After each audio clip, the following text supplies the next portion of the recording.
kleine Stern allein und traurig.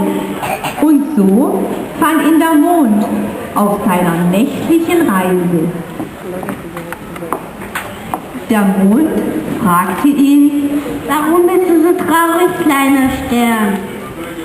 Erschrocken blickte der Stern zur Seite.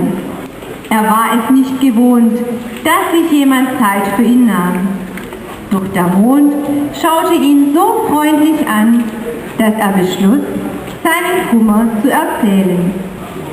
Er sprach von seinen Sorgen, seinen quälenden Gedanken und seinen heimlichen Wünschen.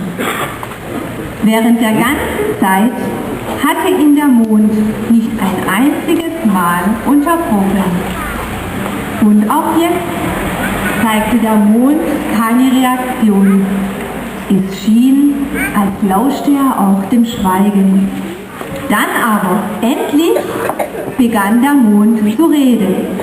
Sieh mal, kleiner Stern, bei uns am Himmel ist es so wie bei den Menschen auf der Erde. Auch sie leuchten alle verschieden. Manche siehst du schon von Weitem.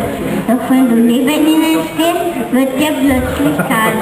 Es gibt auch welche, da musst du genau hinsehen, damit du nicht an ihnen vorübergehst. Wieder andere leuchten auf eine sonderbare Art und Weise. Es ist nicht das Licht, sondern die Wärme, die leuchtet. Und so verschieden sie auch sind, eins haben sie alle gemeinsam. Sie brauchen einander. Der große Mensch, der kleine, der kühle dem, der Wärme gibt. Und der Sternenhimmel würde nicht vollkommen, wenn es dich nicht gäbe. Plötzlich verstand der kleine Stern. Entschlossen wischte er sich die Tränen ab. Er reckte sich und er fühlte sich auf einmal unendlich wichtig und er strahlte. Es wurde zwar immer noch nicht heller als vorher, aber